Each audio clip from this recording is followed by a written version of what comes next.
Oh, hello. It's nice to be in Minnesota again. I lived here from 1999 to 2000, teaching at the University of St. Thomas, and it's a very different world from the world I know, but I liked it. And I haven't been back since, so it's nice to be here. I'm glad to hear that Dr. Brennan and I agree on so much. We spent most of dinner disagreeing on a great number of things. It was actually quite a lot of fun. I'm relieved to discover our disagreements are not all that unites us. The title of the lecture, I believe, that I provided was Nihilism and Freedom, Is There a Difference, or something. I didn't mean that to be purely an ironic title or a snide title. There is a genuine point behind that. It's a genuine question.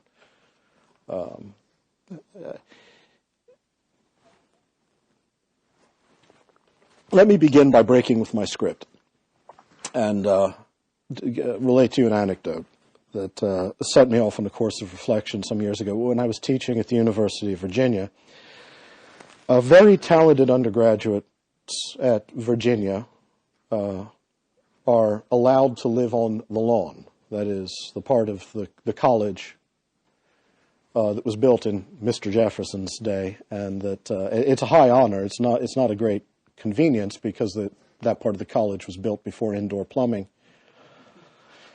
But the best and the brightest end up there. And a few years ago, a very talented young man committed suicide on the lawn in his rooms, hanged himself. And no one could figure out why.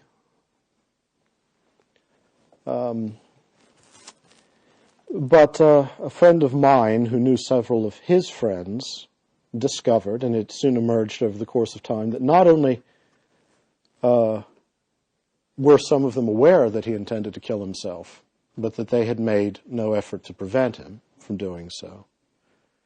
And when asked why, they said, well, it was his choice. We had to respect his choice. That was the way he chose to go. Now, I don't know if this anecdote tells us anything about modern times or not, but I do know that the question that story raised for me then and does now is at what point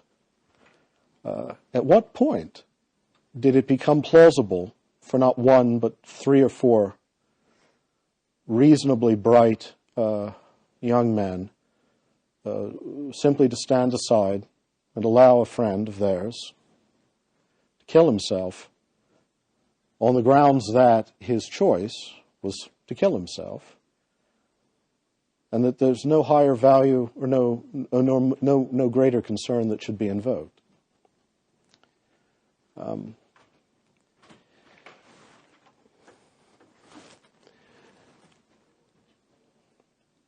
So that's the beginning of my reflections. The other thing I want to say, starting from that anecdote, and I hope to fill it out later, is that when I use the term nihilism or nihilism, if you prefer, I'm not using it as an opprobrious term. I want first and foremost to clarify that. I am using it in a very purely technical sense, for the most part, devoid of any intentional connotations, of any intention of deprecation. It is, especially in continental philosophy today, there are those who quite happily identify themselves as nihilists. Gianni Vattimo still uses that term for himself. And all he means by that is that he has, as a matter of intellectual honesty and a matter of principle, come to believe that there is no transcendent structure to reality. There is no eternal or transcendent order of truths to which the philosopher or anyone else has access. That whatever ethics we live by, whatever values we hold dear, they're generated immanently within the world. It's part of the economy of culture. It's part of the the sheer fortuity of history. And for Vattimo, this in itself, nihilism is quite possibly the most peaceful intellectual condition possible. Because it's a style of thought that once it fully realizes itself as nihilism, once it fully relinquishes the desire to grasp the eternal principles by which we should live, or by which the world should be governed, or by which we should understand the nature of truth, once it has relinquished the desire to master the real by force, as he would put it, by fixing in mind and then in action those eternal, unchanging truths by which all of reality should be governed, it is able simply to let the world be world.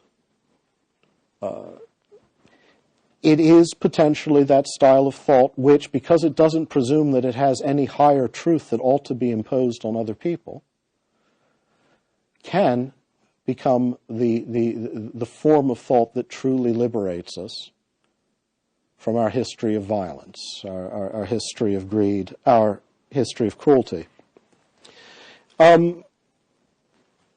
So simply said, what nihilism is in a technical sense is the rejection of any source of objective truth, meaning, or value independent of the self or the world. It's a condition of conscious disenchantment in which every metaphysical discourse and every religious claim has been abandoned. One of the benign uses of the word nihilism was offered by Martin Heidegger. He said, what would be a realized nihilism, a nihilism that has gone beyond the metaphysical urge to master reality and control it? It would be to allow the world to world in its worlding. It doesn't sound any better in German, actually. That one, it's...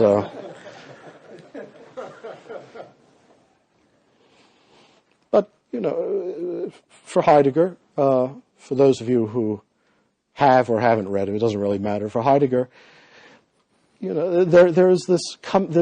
What is reality ultimately? It is simply the coming to presence of beings. Things come into being, waver for a time in the openness of the world, and disappear again.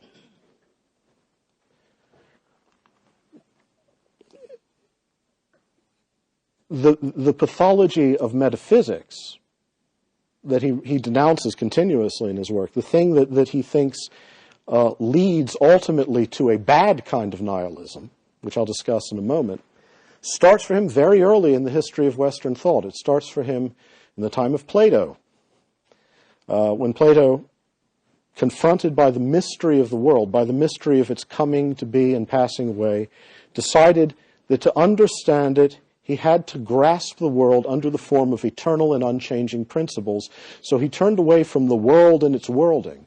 He turned away from the simple event of the world around him towards eternal ideas, and thought that if he could capture those ideas, this is Heidegger's narrative, in so doing, he would capture the mystery of being at the same time. He would grasp the unshaken foundation of reality and achieve a kind of mastery over truth. And for Heidegger, the whole history of Western thought, pagan and Christian, and I'd say Jewish, except that the Jews don't appear in Heidegger's thought, and it would be embarrassing for him if they did, given his political history, but the whole history of this tradition is one or another of a series of successive attempts to grasp reality under the forms of one or another set of changeless principles. It might be ideas, it might be a particular understanding of act and potency, it might be under the form of God, the Christian metaphysics that understands God as the supreme being who in his changeless eternity grounds and establishes the truth and reality of the changing world below. But what's been lost for Heidegger all along the way is the true mystery of being. The true mystery of being is not something eternal, is not something changeless, is not something that the mind or the will can master. It is this inexpressible mystery of the event, this inexpressible mystery of all things coming to be and passing away. And for Heidegger, the bad nihilism at which we've arrived, the most nihilistic nihilism possible, is that of the modern age, the age of technology, in which this desire to master the real by force has actually become a concrete technological mastery of the world, in which everything has been reduced to a bare interplay of power and resources. That is, the power of the individual to master the world, and the world itself is simply so much matter, so much material, so many resources to be mastered.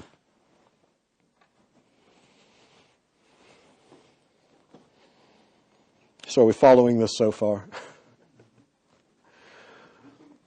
We've arrived at a moment in history in which, due to this long Western tradition, we are now unable to think of reality in terms other than what is available for our use and how we can dominate it and exploit it. And within that reality, everything is lost. Here, just one of his most famous, little passage from one of his works, Frage nach Technik, the question concerning technology. He says, in this age in which we represent the world as nothing but a bare coherence of cause and effect, the efficient cause, the power to make and the power to possess, even God loses all that is exalted and holy, the mysteriousness of his distance. In the light of this causality, God just sinks to the level of a cause, causa efficiens. He then becomes, even in theology, the God of the philosophers, namely of those who define what happens in the world only in terms of the causality of mastery, of making, of exploitation, and of force.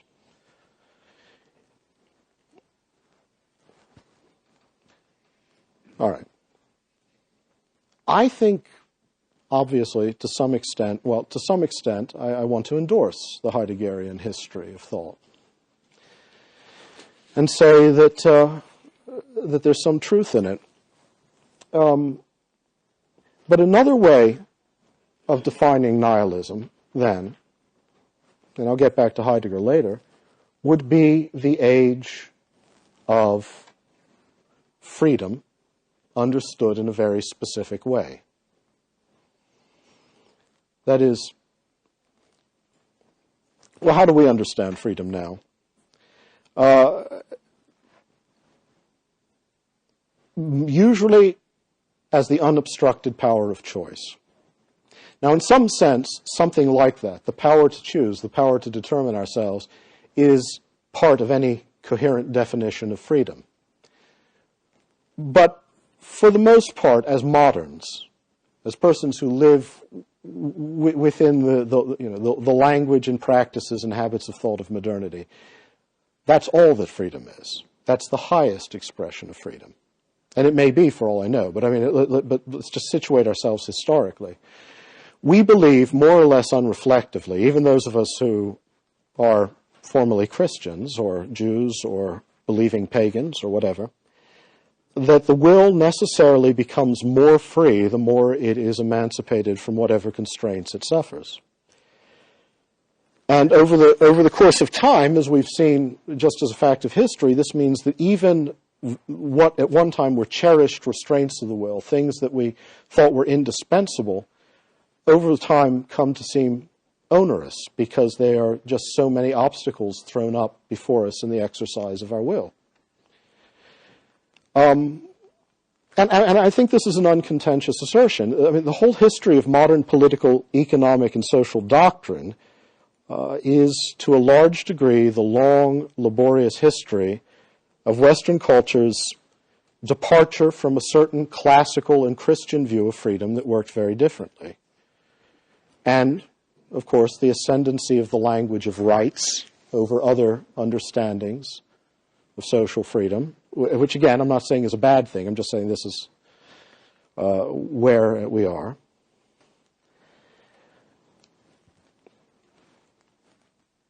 And a society that really believes, that truly, honestly believes that the highest good, excuse me, as always happens with me when I'm talking, I'm always on some medication or another which causes me to perspire. It's just one of the laws of my existence these days. In this case,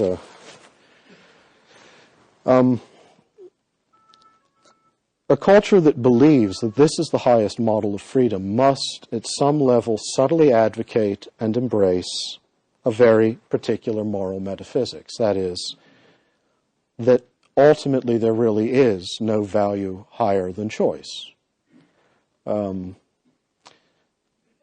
There is no transcendent good ordering desire towards a higher end. Desire should be free to propose or seize or accept or reject or want or not want, but it certainly shouldn't necessarily be free to obey. That would be a kind of sedition. The highest model of freedom we're all likely to recognize, I think at times, is that of the good consumer. I mean, we are free to the degree that we can, the number of different brands of bread we can buy. I can purchase 57 different brands of bread, therefore I am free. I'm not in a trivial sense. At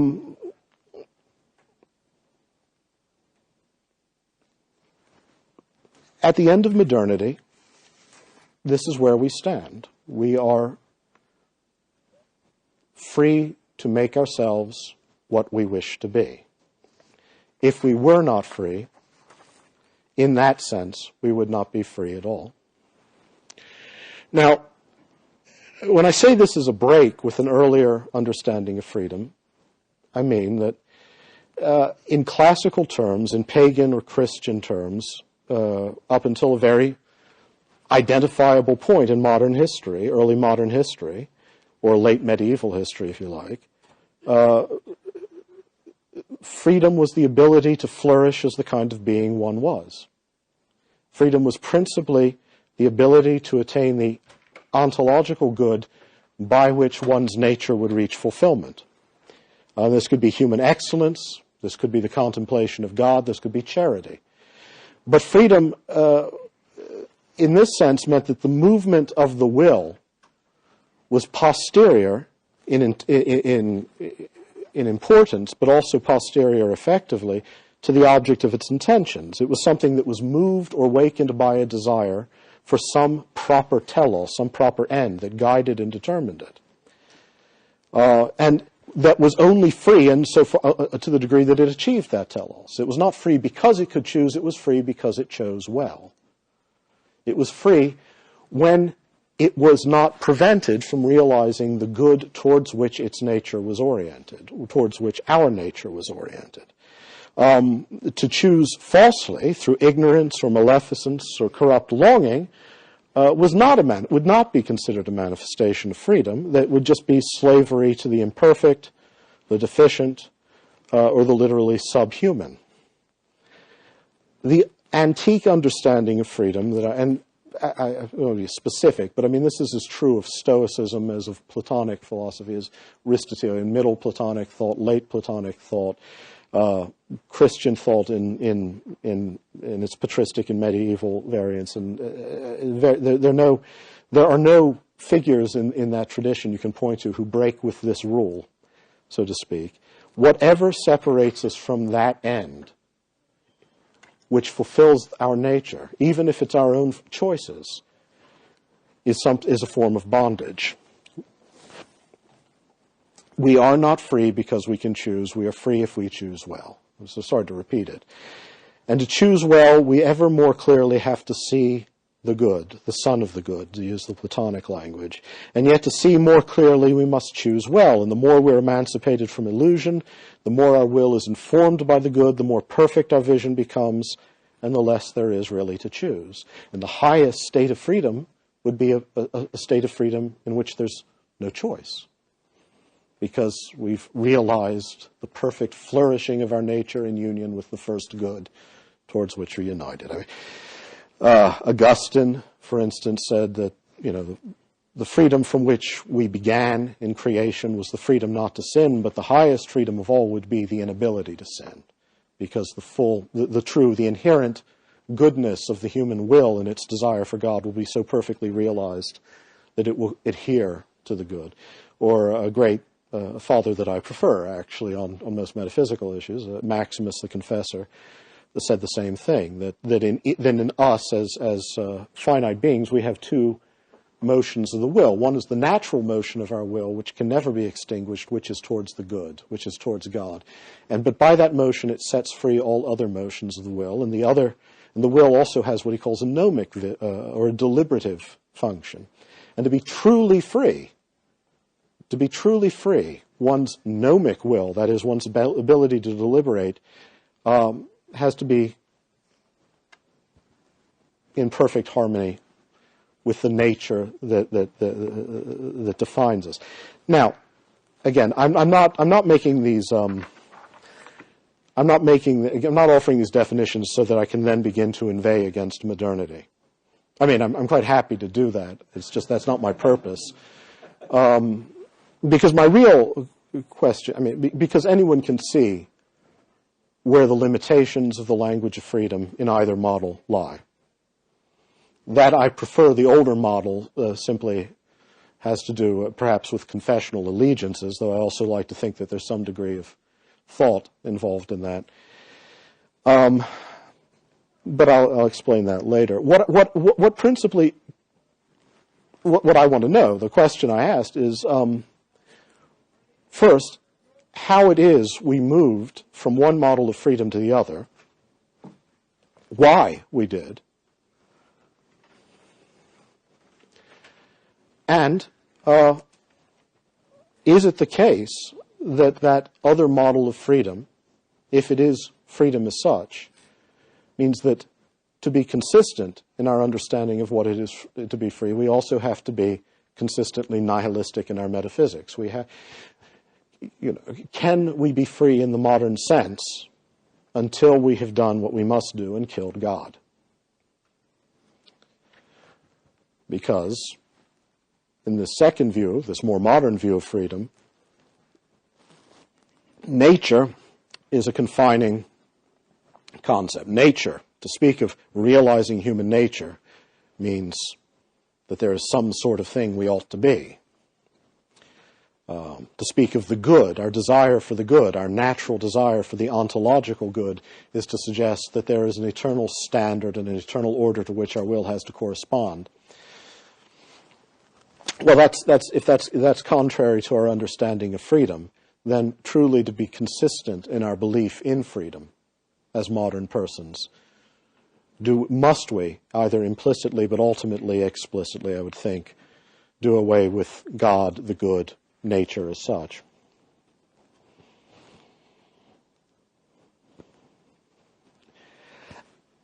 And, let me point out, there's a reason why this seems to me a question worth asking, because the truth of the history of freedom, of the liberation of the will from the notion of a transcendent order, some of us might think has been, for the most part, a happy history.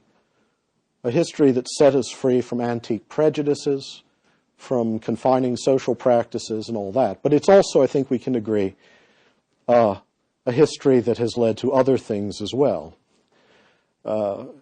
Because if this is true of the will, if the will really is free to the degree that it determines itself, that if it is not bound to a notion of nature, if it is not bound to a prior eternal order of the good to which it's called, then there's absolutely no rule and no way of predicting what the employments of that freedom will be. And there's no reason why anyone should assume that the uses of freedom should be confined simply to one's individual self-realization. It's quite possible one might think instead that, well, perhaps, now that we've seized this moment, now that we've experienced the history of liberation and been set free from God and from the metaphysical presuppositions that went along with that, it's time now to recreate humanity, to seize the future, to make the future what we will. Because,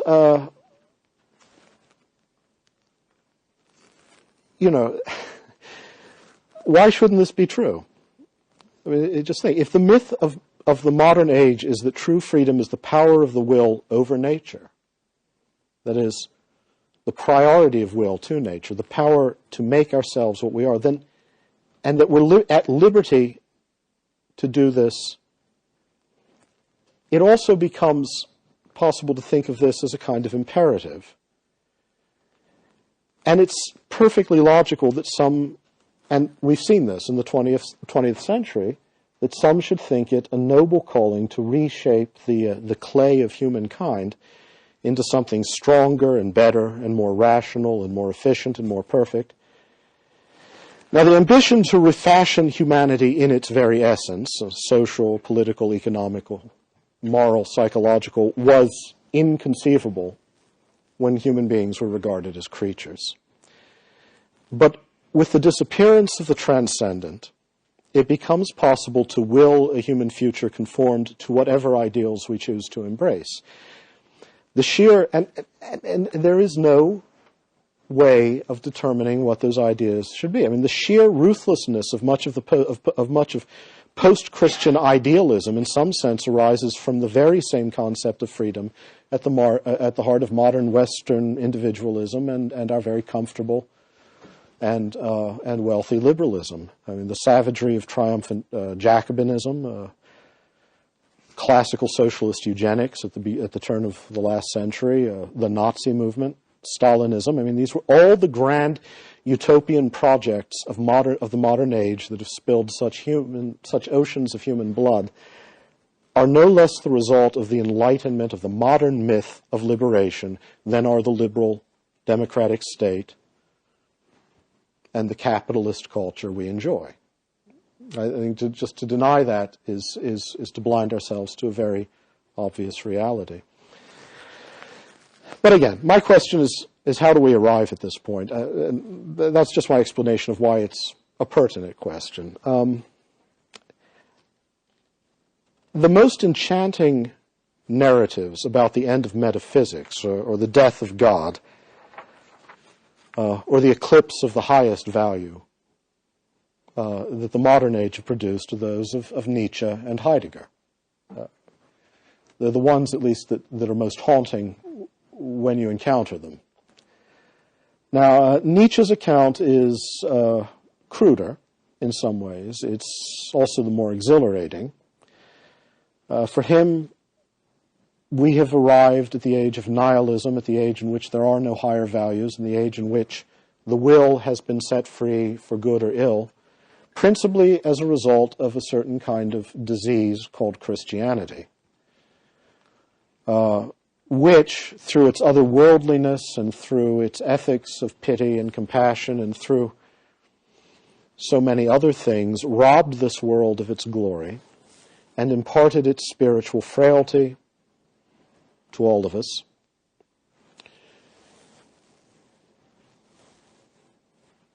It also, however, and this is where Nietzsche's sort of interesting, it also, because it's just the nature of Christianity, because of its pitiless hatred of the terrestrial world, as Nietzsche would see it, its hatred of the flesh, its hatred of finite reality, conceives within itself this harsh and destructive ascetical desire for absolute truth. As I said at the beginning, when talking about Heidegger, Christianity always has within it this lust for mastering all of reality by seizing hold of the ultimate principle. And as with Plato and as, at least in Heidegger's narrative, that principle is all the more real and all the more substantial and all the more believable the less it has to do with this world, the more unlike reality it is, the more lifeless and dead it is. And this pitiless desire for ultimate truth, he believes, ultimately leads to a world devoid of the sacred, devoid of the gods. He says this happens in two stages. First, Christianity does away with all of the gods of the nations, by which peoples in the past asserted their vitality as peoples, asserted their strength and their highest ideals, by concentrating the sacred in this one, more or less anonymous, otherworldly essence, the absolute and infinite God. And then Christian culture, in its ceaseless and pitiless pursuit of ultimate truth, went so far as to discover that this God was a myth and killed him in turn. And now the world has been deprived of all values. Now, for Nietzsche, this is both good and bad. I mean, he's not someone who pines nostalgically for the days of the gods of Greece. But for him, it means that we are in a condition in which the future is at once promising and threatening. It's threatening in the sense that when we've reached this stage and we have no transcendent aspirations anymore, it is quite possible that we will simply degenerate into a species of insects, accomplishing nothing great, doing nothing worth remembering, simply living in a state of perpetual self-satisfaction. But the other possibility, of course, is that once we have discovered that transcendent aspirations, desires for God, desires for an eternal order of truth are illusory and ultimately destructive, we can will a future. Through the sheer exercise of the will, we could will the future. For him, this willing of the future comes under the sign of the overman, the Übermensch, that which is beyond the human. Rather than longing for, desiring, orienting our lives towards the transcendent God, we should now, having through a long Western history been disenchanted, the only way we can recover from the nihilism of this sort of insect-like existence is through a mighty exertion of the will. And the first thing that requires is the revaluation of all values, most especially dispensing with the poison, the toxin of Christian compassion. Now Heidegger's different. He rather than seeing nihilism as Christianity's corruption. Now, of course, Nietzsche also placed the part of the blame on Plato. Heidegger is very much a disciple of Nietzsche in many respects, but Heidegger's more interesting, simply because for him, Christianity's not this catastrophic event in Western history that precipitates us towards nihilism. Rather, for him, this is just the pathology of all metaphysical thought as such, all desire for the transcendent as such. Because, as I said at the beginning, for Heidegger, what philosophy is, and for him that means what culture is, because as far as he's concerned, the philosophers are the ones who more or less stand at the center of culture. They don't just express the culture around them. In some sense, they are the culture of their times. And it's from reading the old joke about Heidegger is that the whole history of humanity for Heidegger consists in 105 books written in Greek or German. And there's some truth in that. Some of them are written in French, but those are the bad ones. And Latin. Confronted by the mystery of the world in its worlding, unwilling simply to accept that there are no names, there are no words, there are no concepts by which we can perfectly grasp this. Instead of standing back peacefully and piously, as he believed certain of the oldest Greek philosophers, those who came before Socrates did, and simply allow the world to show it to us as an event and to come to utterance in our poetry and in the artifacts we make, metaphysics initiates this history of trying to master reality. But every attempt is a failure. That is, and a success. It's a success because every attempt to master reality, and whether it's Platonism or Stoicism or Christian metaphysics of the Greek fathers, or later Latin medieval theology in its different forms, or modern from the age of modern metaphysics and the death of metaphysics and the rebirth of metaphysics that happens between Descartes and Hegel, or anything thereafter. All of those philosophies, all of those attempts to grasp the mystery of being remind us of the mystery of being. They remind us that that being is something other than simply an object in our world. But it misconstrues it every time. It tries to capture the mystery of being by turning it into an artifact of reason or turning it into an object of the will. And in so doing, it both keeps us aware of the mystery. Philosophy always does that. It keeps us aware of the mystery of being, and at the same time blinds us to the mystery. And so each of these regimes of thought, each of these styles of thought and the cultures that attend them rise and fall. But where they ultimately end for him in the history of the West is, as I said, the age of technology. Because we've now, for him, arrived at the period of consummate risk. Christianity was the boldest metaphysical strategy of all, says Heidegger. The attempt to ground all of being in a supreme being, and to make that supreme being itself. God is once the supreme being, and he is the fullness of being. With the slow and progressive collapse of the Christian synthesis, we end up now in what he calls the age of realized nihilism. Now, I see a lot actually to recommend both these stories. But I just want to alter the genealogy slightly. Nietzsche's is too catastrophic. Nietzsche exaggerates the degree to which Christianity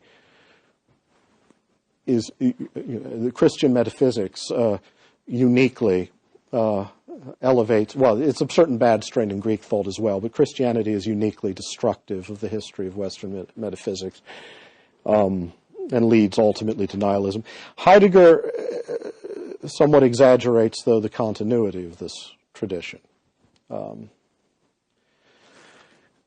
for reasons I'm not going to go into here because I've talked too long, and I didn't follow the script I had here at all because our conversation at dinner so threw me off track that I've been approaching this topic from 5 different angles that I didn't intend.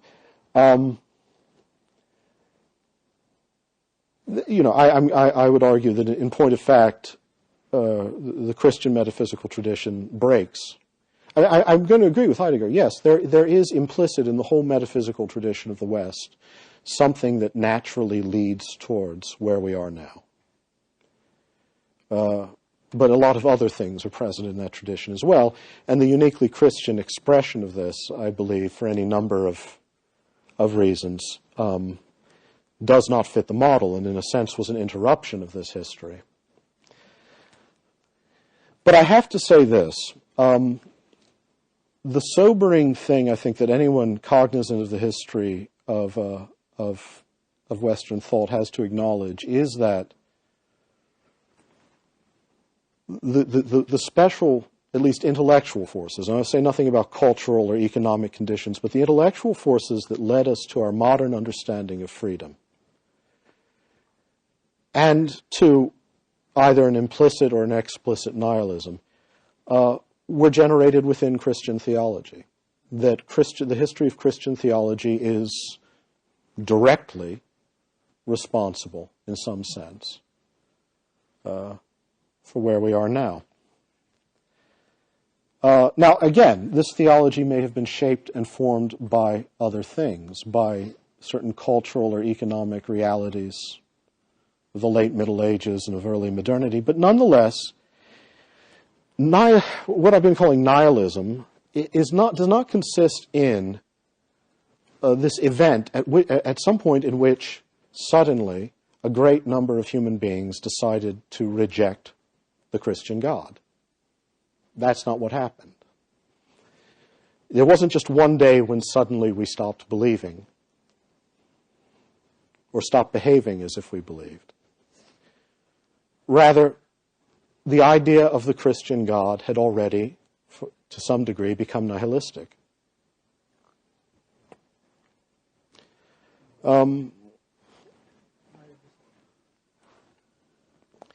Throughout most of theological history, all right, let me just reiterate, one said of God's freedom that it consists in the liberty of the divine nature from any limitation or constraint. This is actually the definition that Augustine gives, that Gregory of Nyssa gives. God can do no evil, precisely because he's perfectly free. right?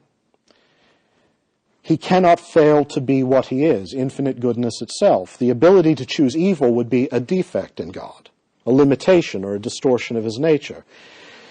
Now, for whatever reason, and wherever one wants to locate it, there arose first, during the late scholastic period, a theological movement that incorporated, first of all, we generally call voluntarism, the idea that if nothing else, it placed an unprecedented emphasis upon God's will, his sovereign will, as being the first attribute, the highest attribute, the primary attribute in God.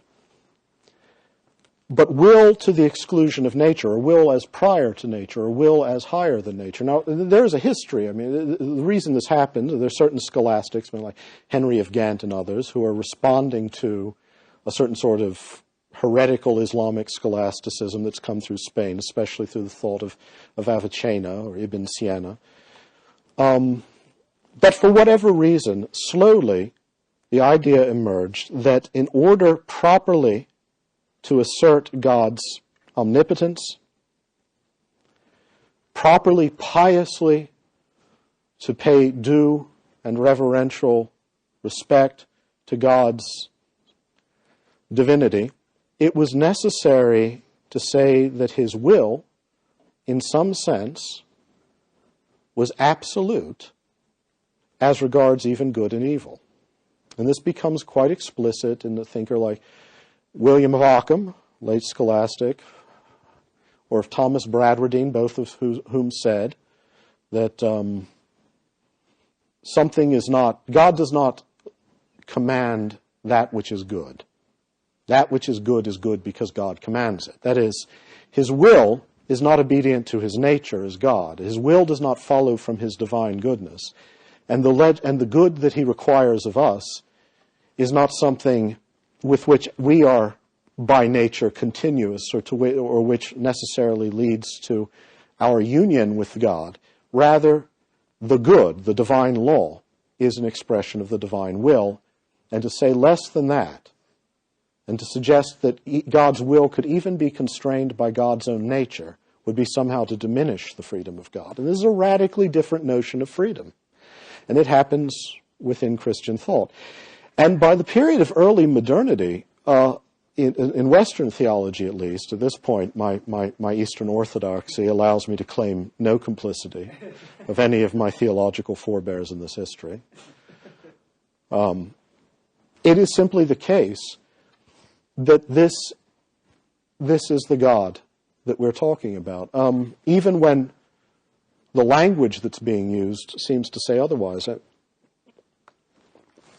I'm at a Dominican college this year, so I don't know how many of you may have ever heard of, say, the De Auxiliis controversy. Anyone recognize that? One? Okay.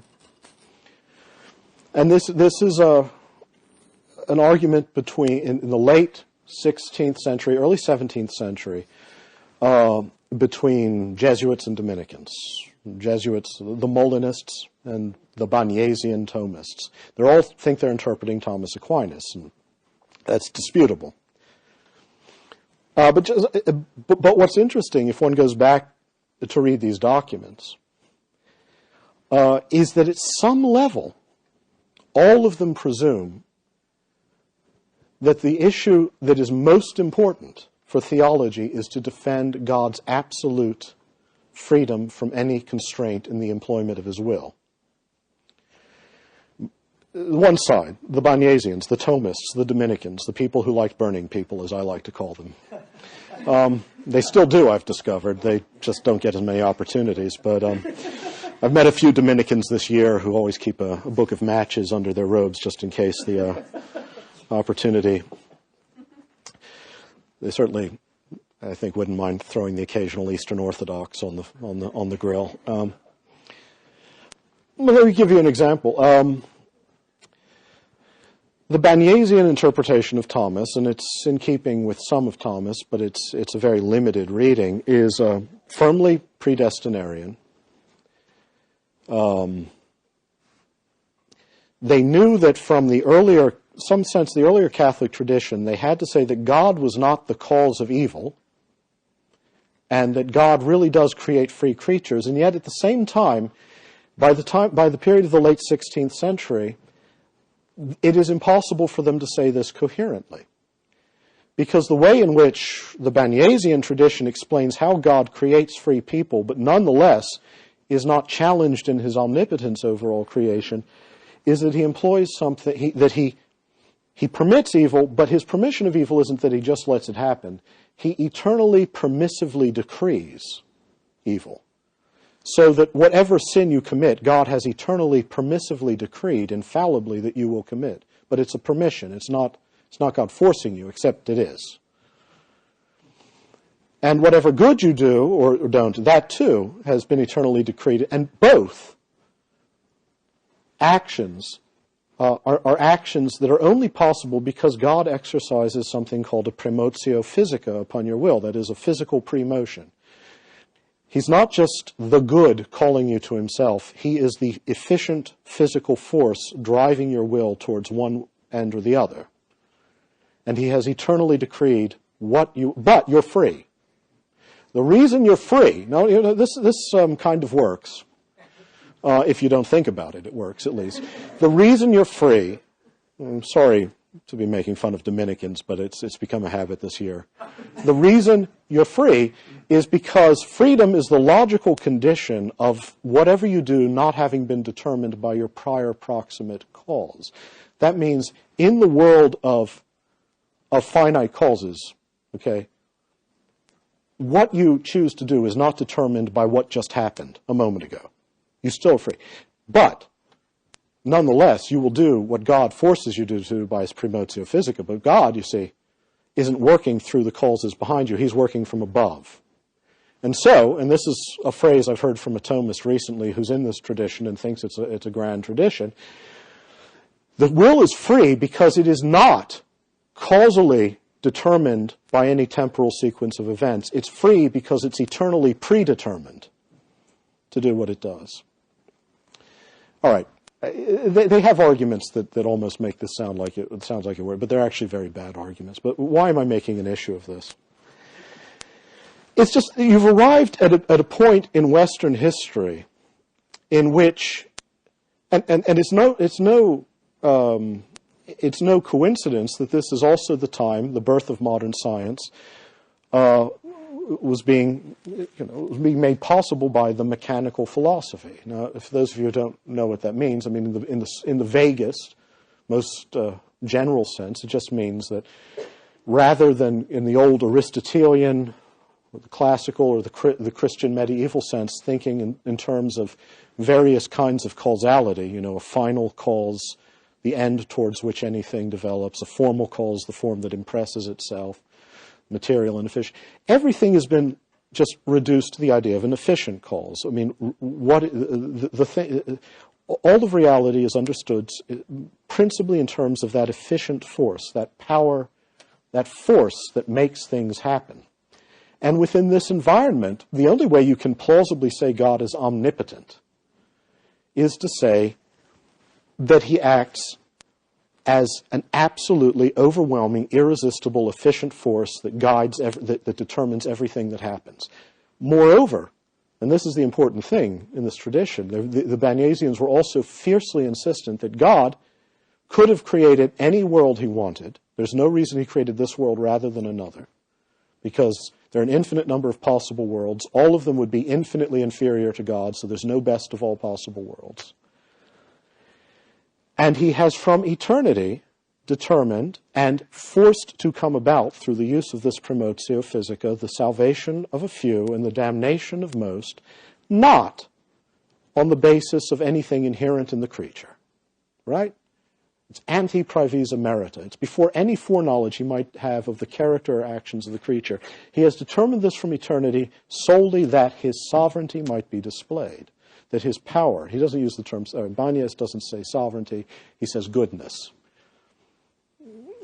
And that goodness needs to be displayed both in the mercy of an unmerited redemption and in the eternal ferocity of a fully merited damnation. And you need these orders of damnation and salvation for the full glorious spectacle of God's power to be visible. And, I mean, this is happening in Catholic theology. It's also in Protestant theology. I mean, I don't need to tell you, I would think that similar language is to be found in the Calvinist tradition without the promotio physica, but, and in Lutheran tradition. This is the modern Christian God in the West to a very real degree, not for everyone. It's also the God that people have now heard about because of the printing press. You know, throughout most of history, in the West as in the East, Christians have been semi-Pelagians. That is, they believe that everything comes from God, but they have to do good works to be saved. I mean, this is what most Christians have believed down the ages. There was no printing press. Most medieval Christians, most ancient Christians were largely, especially medieval Christians, because the theological preaching was iffy in most of the, throughout most of its history, apparently, from what we can deduce. In the age of the printing press, this God, the God who seems first and foremost to be a God of sovereign will, a God who fits very well into the age of the mechanical philosophy. This God gives us a model of what freedom is. And what freedom is the spontaneous power of the will to decide and to do and to act. And if that's what freedom is for God, then in some sense that's what freedom must be for us. It's a natural process that over the years this image of divine freedom will migrate to the human and become an image of human freedom. What is it to be free? It is the freedom of sheer sovereignty. The sovereignty of the nation state, the sovereignty of the individual, the sovereignty of the property owner, what have you. Sovereignty. Power of the will. Not obedience to one's nature, not desire for the good, but first and foremost, the unpremised, spontaneous employment of the power of the will. And if that's what freedom is, then God is the ultimate rival to our freedom. God, rather than being the infinite source of the good that sets us free, as he would be in the more antique notion of freedom, God, rather than God being that eternal good that sets us free for itself, that gives us a nature and sets us free from our own ignorance and vice and cruelty and violence, God is now just the biggest individual around. And he is our enemy. But not only does he give us the model of freedom, he is, and I think, just forgive me for putting this so bluntly, he also happens to be evil. Because if that's how predestination works, if it is this causal force directly determining all things for the display of sovereignty, then he's a God beyond good and evil. He is a God totally beyond good and evil, and to be beyond good and evil is simply to be evil. And over the course of time, why should one continue to believe in such a God? Such a God should die. The death of God, the slow retreat of faith. Seems to me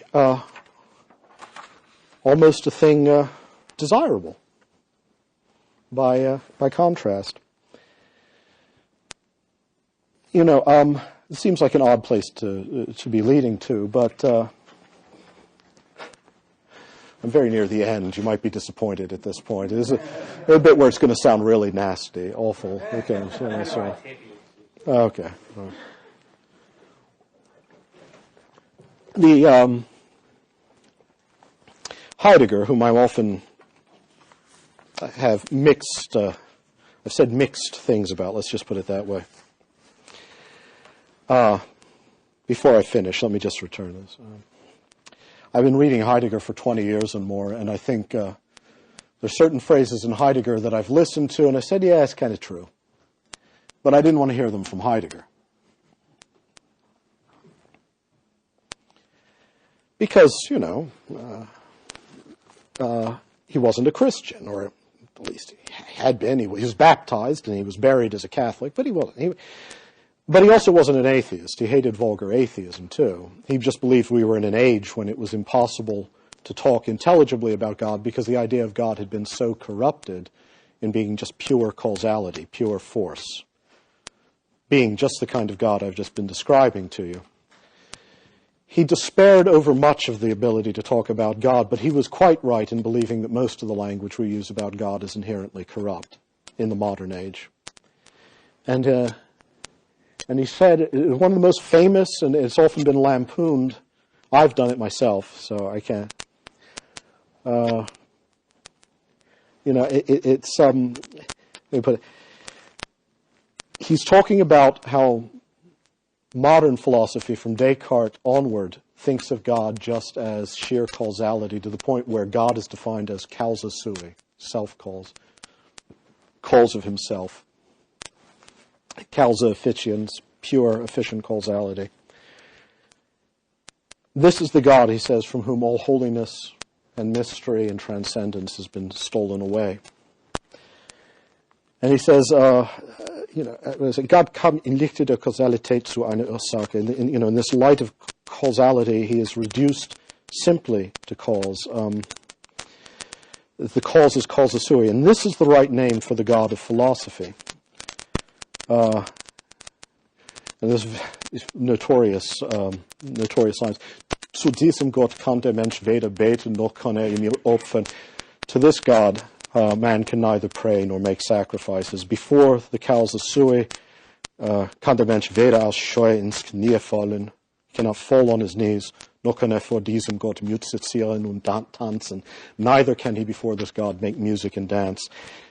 And maybe the godless thinking which must abandon this God is perhaps closer to the truly divine God. Maybe, he says, this godless thinking is more open to him than ontotheologic. That's his name for metaphysics, but specifically from the period of Descartes onward. He doesn't actually say that of medieval philosophies. Maybe it is freer for him, more open for him, freier für ihn. It's a very powerful line.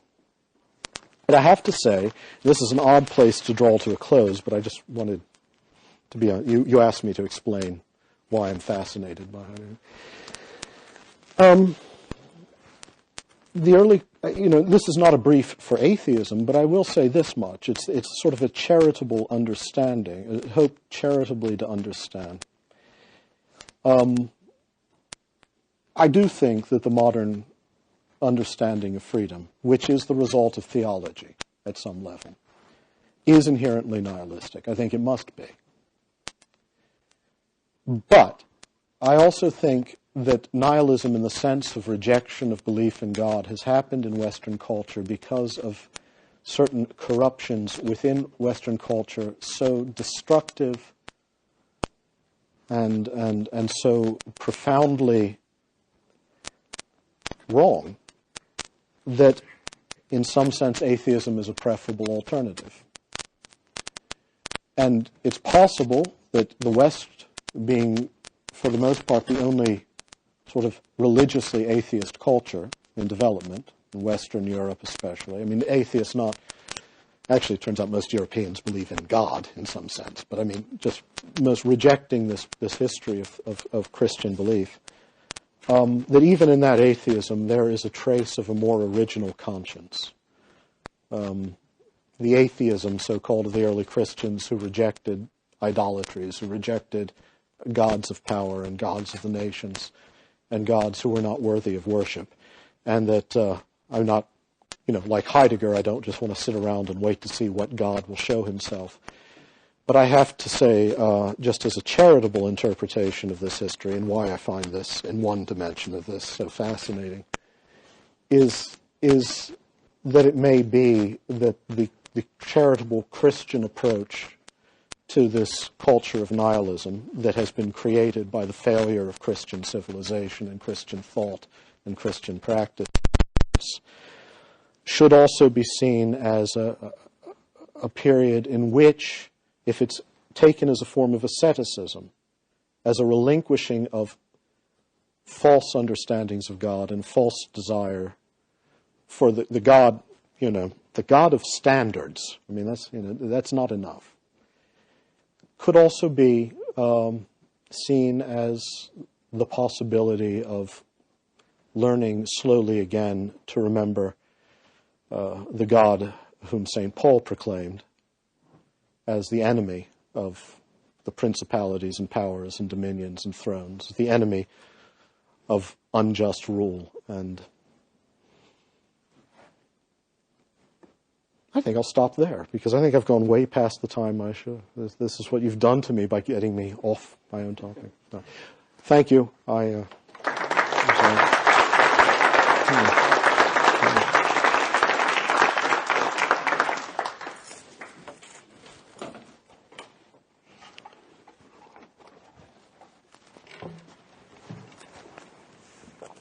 Thank you. I'm not a theologian. I hope I can, in fact, be helpful in my response. I, of course, because, as you can tell, the talk was given extempore. This is the first time I'm hearing it as well. Matt did supply me with at least 3 of David Bentley Hart's works, and I read them closely, and I read them with a great deal of interest. I actually was very impressed indeed. I learned quite a lot from them. What I say that with sincerity. What I would like to do, I guess, is try to explain in the 10 minutes or so that I have my problem with his approach to the question. Let me just begin with the fact that we heard in his talk a number of competing definitions for freedom. And I think we also heard a number of competing definitions of nihilism. What worries me is that when I present my critique here now, it will always be possible to adopt a position of plausible deniability, and one can move rather easily from one to the other of these definitions to say that that's really what was meant all along. And I say that not fatuously. I'm trying to make a point here about a theological intervention, which I think it's fair to characterize his talk as being, as well as the writing that I read in preparation for my comments today. That a theological intervention that is of the sort that he's constructed so artfully is one that works rhetorically because it is gesturing towards a philosophical tradition that operates according to a different set of rules. So I would say, first off, that what I notice in his presentation today is a radical disjunction between the first 2/3 of the talk and a sudden departure into the discourse of perfect freedom, of a God that can do no evil, of God's omnipotency, and then, of course, the inevitable citing of a number of theological authorities, in this case Avicenna, William of Ockham, and others. So there's kind of a dissimulation, I would say, that lies at the heart of this kind of approach that I would like to call to question. The first thing I would say, too, that struck me in the reading of his work is that although there would not be any apparent reason for this to be the case, what draws him, in fact, to Heidegger and Nietzsche, who, of course, ostensibly would not be the kinds of philosophical resources that one would point to or draw on in a theology of any sort, is right at the center of the hegemonic viewpoint in cultural theory, largely characterized by the press and by public pundits as being Marxist, communist, atheist, secular humanist, and so on.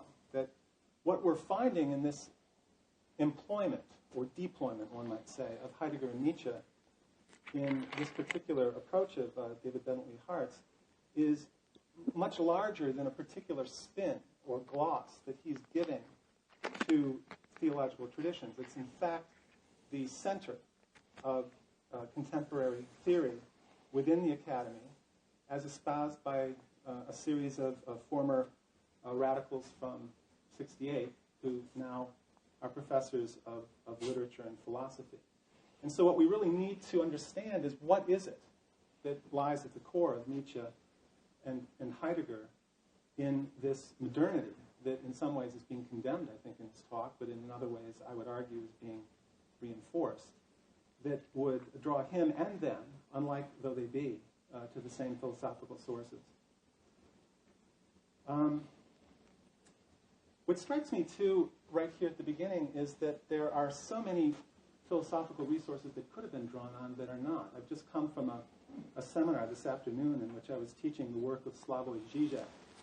Many of you might know him, but he is a Slovenian philosopher and a social critic who teaches at the University of London and is the head of an institute there. Is extraordinarily prolific and very influential right now. He is a Leninist. He is one of the emigres from Eastern Europe who does not feel that communism was misbegotten, who's attempting, in fact, to argue very vigorously on behalf of the necessity, in fact, of having gone through communism, and the need to desperately get away from Western capitalism and its modernity and its illusory free choice. And I think, and this is a very good point I think that you made, the many unrecognized crimes that were committed in the name of liberal capitalism. So in many ways, Žižek is not the kind of person that you would expect to argue what he argues so forcefully at the center of this recent book of his called The Parallax Theory. His argument is about freedom, in fact. It's an argument, however, that's drawing not from Heidegger and Nietzsche, I guess you'd say the philosophical resources of moment in the contemporary era, but on Hegel, the person who is supposedly to blame for the excesses of communism and the fallacious conclusions of Marxism. What he says about freedom is that freedom is choosing what was necessary anyway. And I find that to be disruptive in some ways of the argument that we've heard today, partly because it has no bearing whatsoever on theology. It's drawn entirely from an Enlightenment notion of freedom understood as civic freedom. And this is a dimension that I can't go without mentioning, that went without mentioning in the presentation that we heard today. There were interesting, I think, connections drawn between nihilism and freedom in this talk, but there was never any indication, not even for a moment, that freedom involved what the Enlightenment helped bring about, voting, for example, access to education, equality before the law, and questions like this. What I think someone like Žižek is really alluding to in making the statement that he did about freedom is that it is the Hegelian tradition that the Heideggerian and Nietzschean traditions were precisely within the history of philosophy mobilizing themselves to destroy. And it is the Hegelian tradition that brings philosophy as active critique into the civic realm and asks people to draw the conclusion that for them to retain or win for the first time some of these rights understood in a civic sense, they need to place a limitation on their freedom of choice.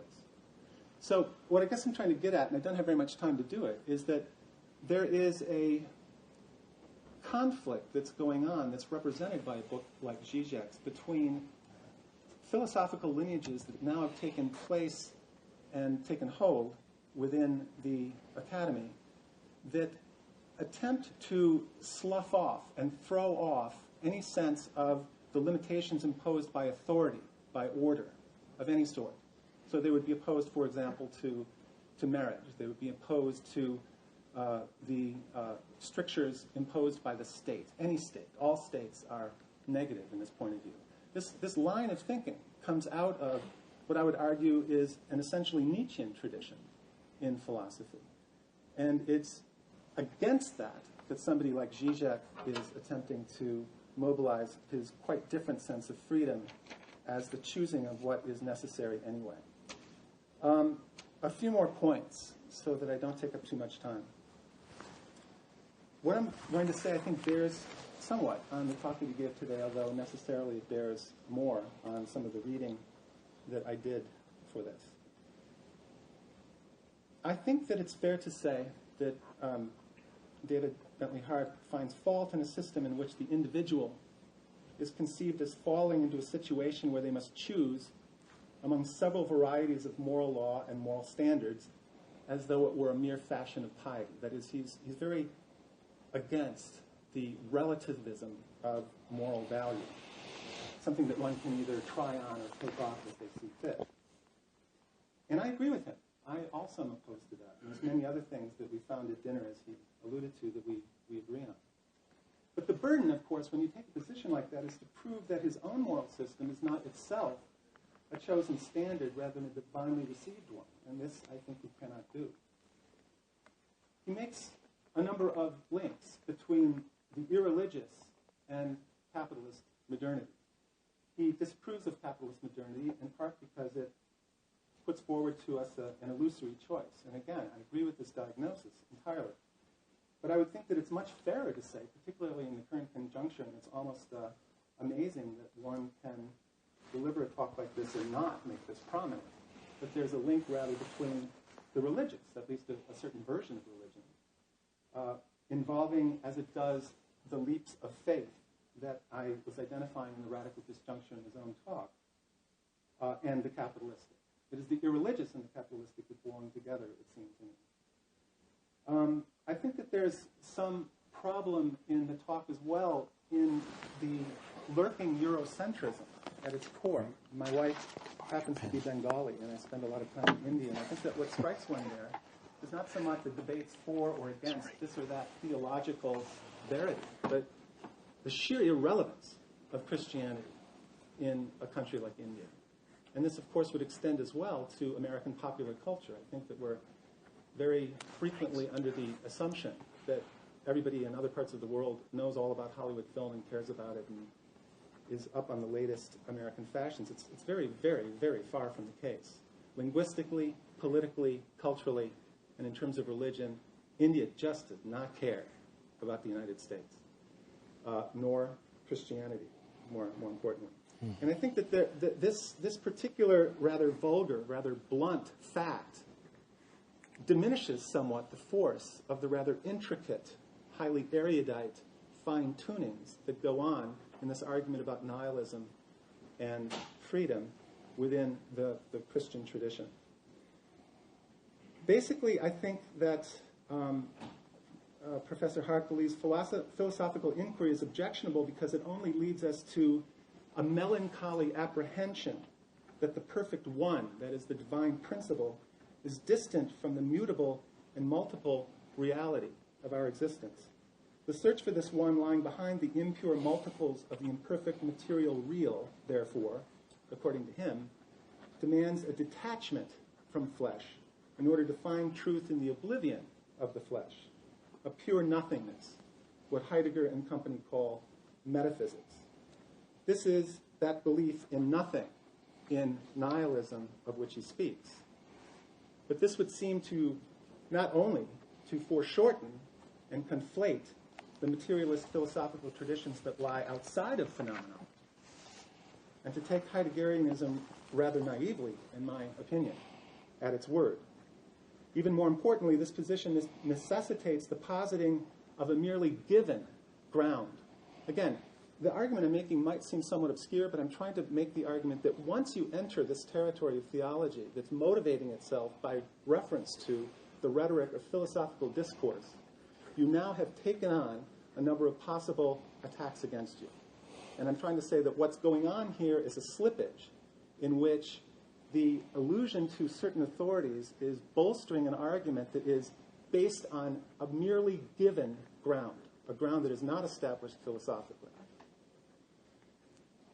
It is fundamentally unable to assign itself a task that is not predetermined in advance, and therefore rules out of discussion an evidentiary or rational or internally consistent means by which to arrive at conclusions that may not have been foreseen.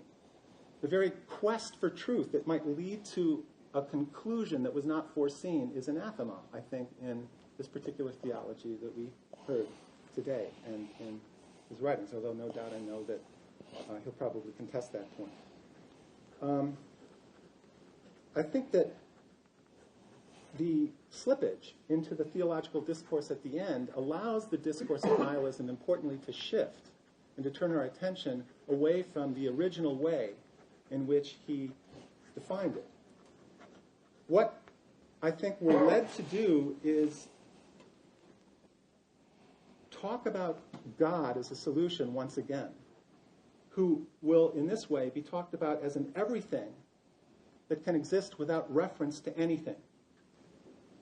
A being that is everything depending upon his untranslatability into anything. And this happens to be, for those of you who know Heidegger's philosophy, precisely the move that Heidegger himself makes in his distinction between the ontic and the ontological. I've taken up too much time. Let me conclude with one more point, and this follows directly on the point that I've just made, and I think is defensible on the grounds of the degree to which the talk was about the tradition of Nietzsche and Heidegger.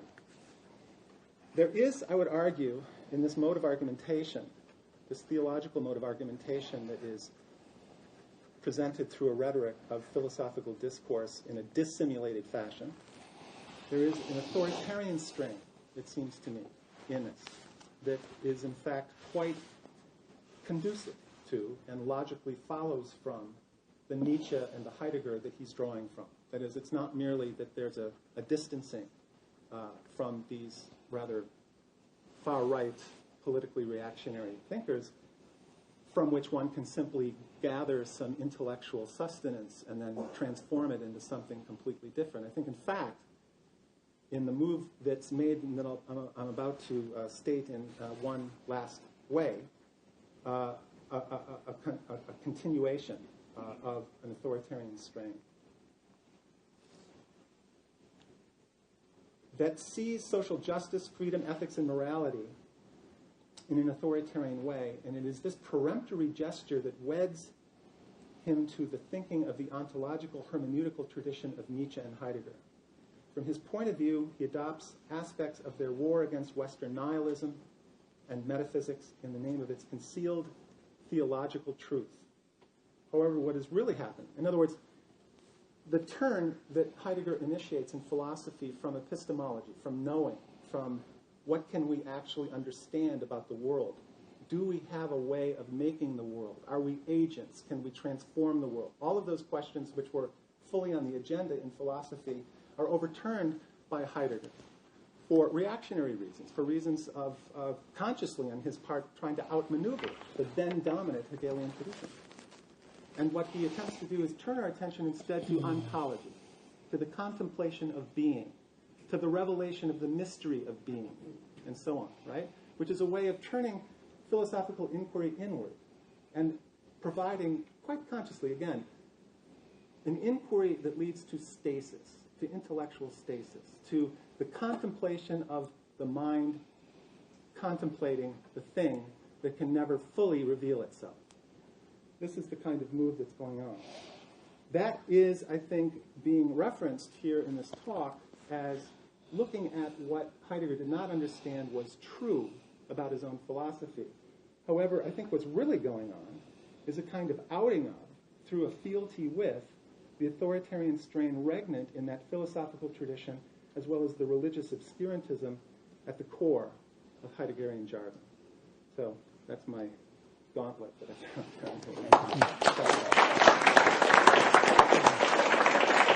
have just a few minutes left, so I'd like to take your questions. So if you'll just raise your hand, I'd like to have you speak right into this microphone, if you would. Oh, that's first person? Yeah, that's first person. Okay, my question is... Take your questions, so if you'll just raise your hand, I'd like to have you speak right into this microphone, if you would. Oh, that's first person? Yeah, that's first person. Okay, my question essentially concerns the story that you told about the boy who committed suicide, and I was wondering how that occurs the rest of your talk. I understood it to be as you were more or less saying that his friends were criticizing the goodness of his action, not necessarily goodness or badness. He offended his action on the fact that he should have autonomy over himself, that he has the freedom of choice. Where does nihilism come in with this freedom of choice? Is it... Well, I mean, you could begin with the choice that he was making. All right. All I meant to say, relating that anecdote, and perhaps too much off the cuff, was that for his four friends, it was unproblematic to state that they were right in making no attempt to inform his parents or others of his intentions or to stop him from acting in this way, because he was doing it as an expression of his free will. And that is to say, his free will was the only, it was not only the highest, it was the only value of significance for them, yeah? One thought that is, there's a certain point in your talk, there's a certain point in the talk when the phrase free will loses its sense. If a person says if he wants to burn himself or he wants to be eaten up by someone else, he can say that no, there are other laws we have to adhere to. I happen to agree with you, but you're not a nihilist then. I'm just saying that the point I was making was just that we make an appeal to other things. But that it was just interesting to me that within this context, these 21-year-old fellows could all say this, not because they were on the margins, not because they belonged to some radical sect that had some entirely new ethics they were generating out of their own little gang of theories. It's because this seemed to them a plausible explanation of why they sat on their hands while a friend of theirs killed himself. And that's what I mean, is that there's a certain sort of valorization of choice which is clearly nihilistic, because it's choice for the sake of choice. It's will for the sake of will. That's all. I wasn't calling that freedom. I was saying that's... Let's take this question. Yeah, it's good to see you. I wonder if your reading of Nietzsche isn't too overdetermined by Heidegger's reading of Nietzsche, in the sense that I think Heidegger or Sartre do have decisionism at that day. You have to bring up the French journalist. Right, the French journalist. Yeah. I think Nietzsche would have told the young man at UVA, by all means not to kill himself, to unleash his desire for life and friendship and joy and dances. And Heidegger would have told him not to kill himself either, actually. He was quite against suicide. He had reasons for it. But I guess all I'm asking is whether you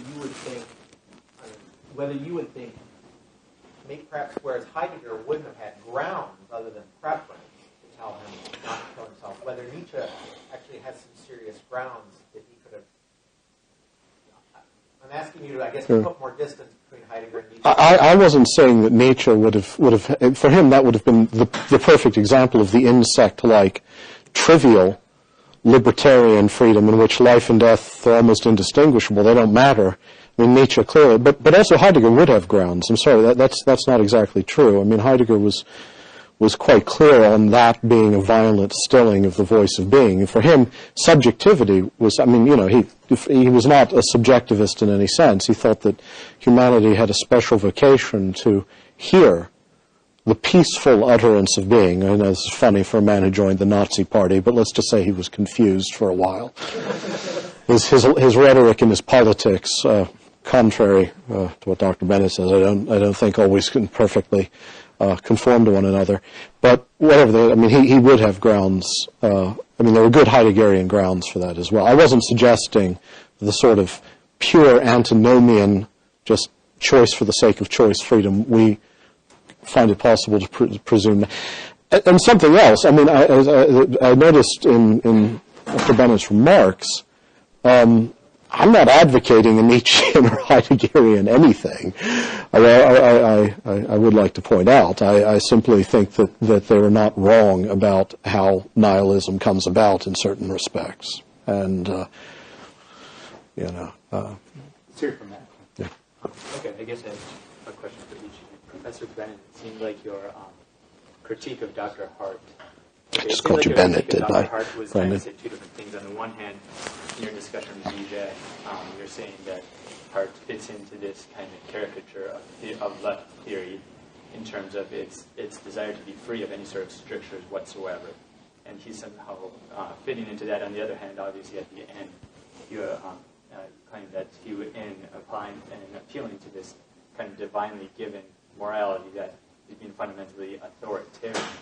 And so I'm trying to understand exactly. There's something fundamentally overdetermined right now about this gesturing yet again to Heidegger and Nietzsche. It is difficult to go anywhere in intellectual life in this particular conjuncture of history, either in Europe, Western Europe, and the United States, without finding these particular thinkers invoked.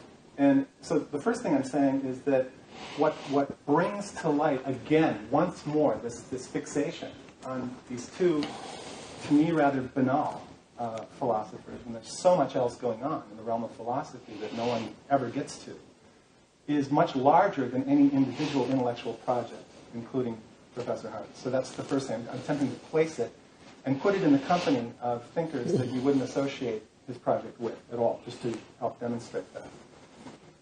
Secondly, I'm saying that part of what was going on in the presentation was a dichotomy that was being set up between a modernity that is empty in its claims to freedom and that is considering freedom to be a freedom of choice that is consumerist, right? And that it's almost refreshing to learn that there are certain modes of theological thinking that think of freedom in a way that actually entails significant constraint, right? And so I'm trying to say, well, actually, if you want a civic, secular, philosophical tradition that is all about seeing freedom as constraint, and that I would argue is far more relevant to the contemporary moment than Nietzsche or Heidegger, it would be Hegel. And the way that Hegel is continually renewed and revivified, far from being consigned to the past. Zizek is only one example of the liveliness of the Hegelian tradition present. So that's the connection of strength. There are two things. Can I respond to that first? I just, as Dr. Brennan, whom I called Dr. Bennett a moment ago, because you look just like the guy next to me at Providence named Bennett, we disagree as to Zizek's subtlety, but I think the reason Nietzsche and Heidegger are the flavor of a lot of modern continental philosophy, to some degree there's a kind of squalid fascination with the nasty bits, you know, let's be honest, the bits that but also, I mean, there are pathologists of modernity. Nietzsche arrives at a very crucial moment. I mean, when he talks about the death of God, he is talking about an event that's real. And you can't get around the alternative, the possibility he poses. And Heidegger is talking about something else. He's talking about the possibility that the whole metaphysical tradition already was nihilistic, and that the end of metaphysics is also perhaps both the realization and the end of nihilism, and that these questions aren't trivial. That said, if you want me to admit that Hegel was a greater philosopher than either, I'll do that quite gladly, because he was. Hegel had a philosophical mind to which no other mind was equal in the history of the Western philosophical tradition. That's not to say I'm a Hegelian, I just mean. And Sittlichkeit, the civic morality, I'm surprised you say it has nothing to do with theology. Hegel certainly would disagree with you. He was drawing on deep theological resources and turning them to his own ends in doing so. And I'm also, if we're going to talk about authoritarianism, Hegelian ethics has something of a problem there as well in many eyes. So I don't mean to cut off your question, but I will fully grant up front that it would be far better to study Hegel in depth than to study Nietzsche in depth. Okay. We'll take one back here. This is more towards Brennan and Haskell. Can't hear you. This is more a question for Timothy Brennan, my former examiner. I would like to ask with your allusion to Zizek and your comments of the irrelevance of Christianity in India, at least in terms phenomenologically, conceptually on the other. I'm fascinated by Zizek's fascination, for example, in cheesecake chestnuts and what he draws on from that. And then on with St. Paul. Since your wife is from Bengal, the irrelevance of Christianity to India, I wonder what the role of the mediations of Christianity by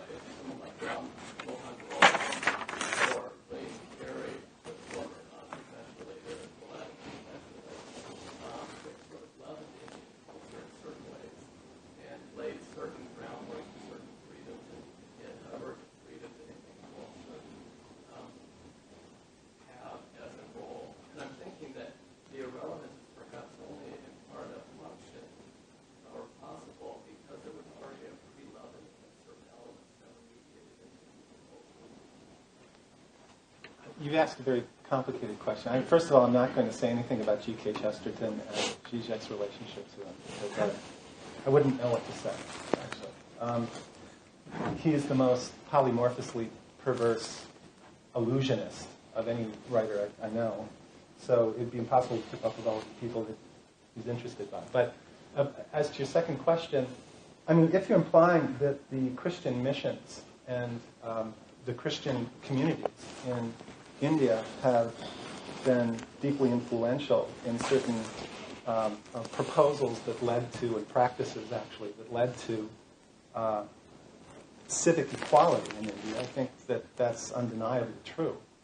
My point, however, was really cutting along a different axis. I'm simply trying to say that it's important for us to remind ourselves in the context of an argument such as this, right, that the heavy artillery drawn from theological sources in order to determine something so important as freedom and nihilism in modernity is less lustrous when one takes into consideration the numbers of people for whom these particular lineages of thought are completely irrelevant, right?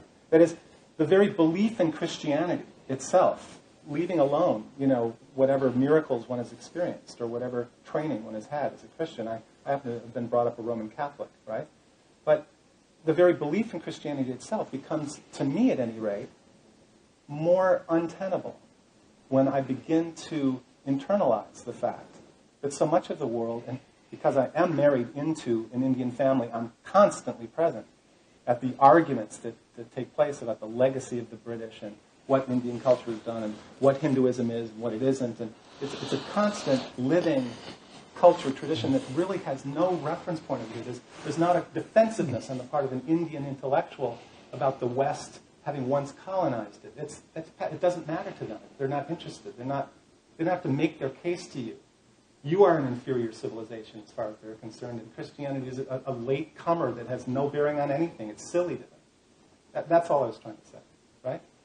One last thing, just on this question of Nietzsche and Heidegger. It seems to me that the Olympian serenity of those moments in Heidegger, where he seems almost personalist in his allusion to the mystery of being, is not at all unrelated either to his far-right politics or to some of the larger things that I was saying are true about his philosophy today and why it's become so prominent. I think that there is a very direct connection between the reactionary undertones of this kind of crypto-theological move that he makes, in the very act of saying that it is anti-metaphysical, right?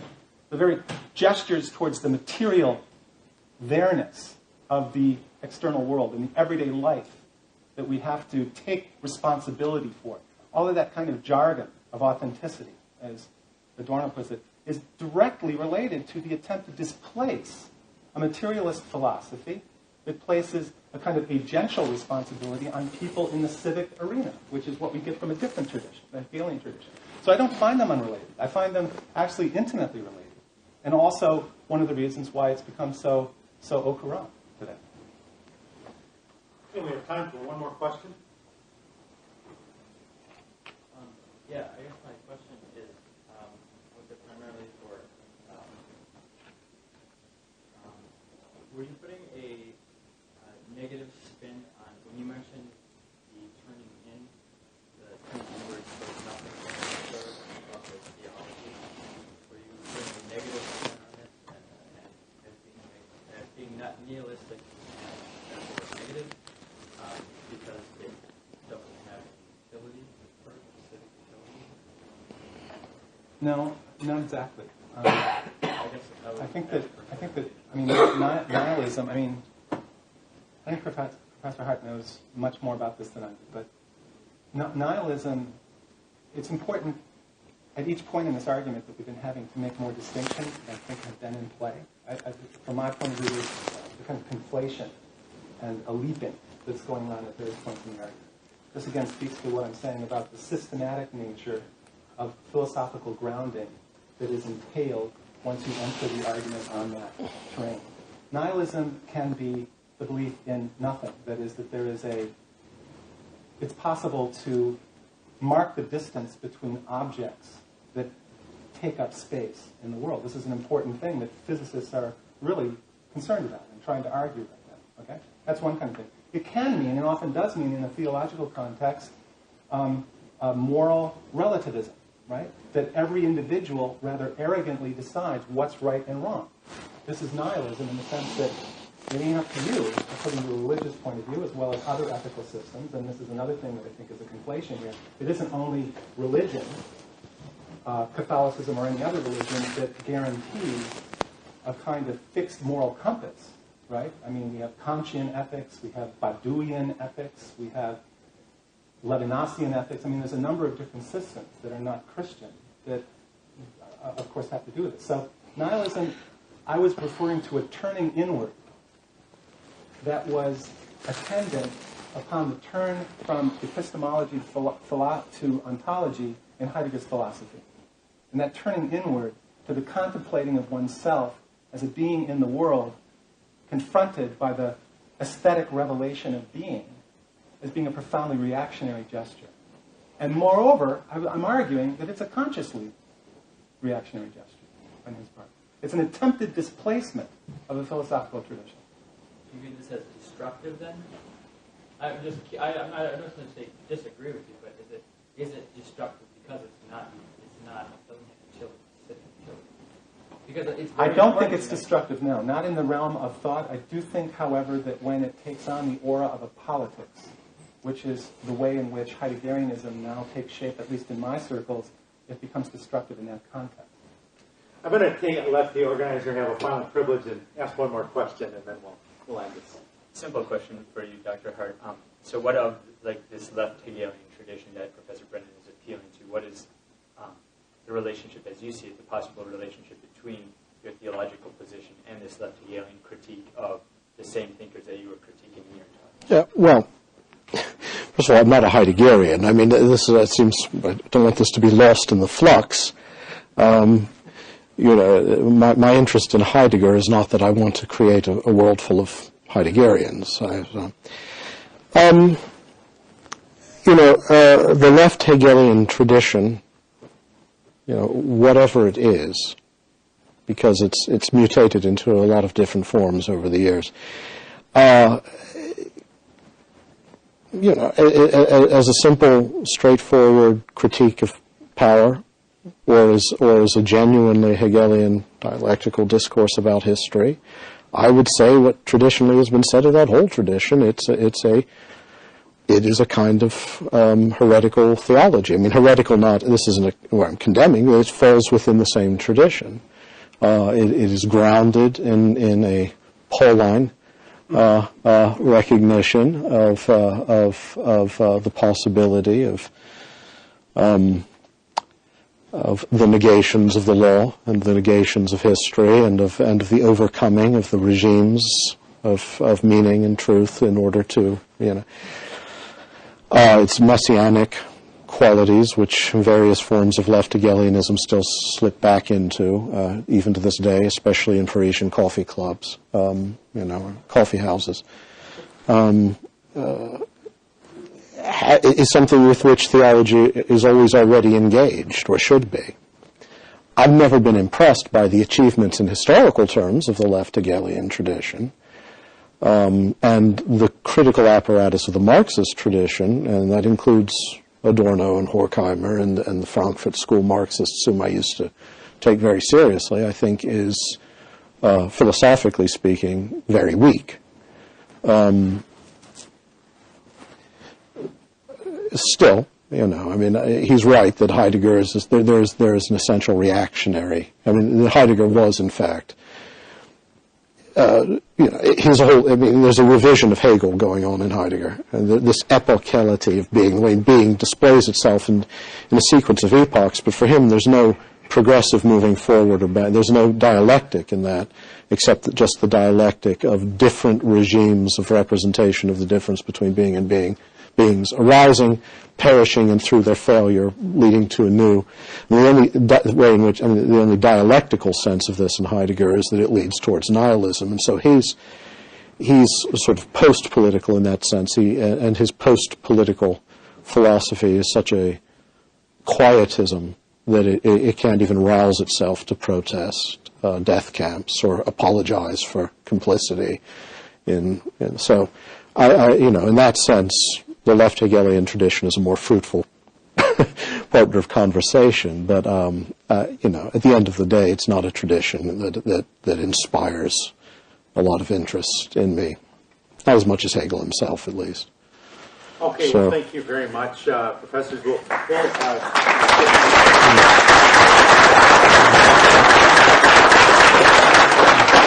wonder if you could, just if you're interested in being our mailing us, fill this card out here, and if you'd like to consider joining our student group, my students, you can fill this out. Their books are for sale. We'd love to talk with you and sign their books. Thank you very much.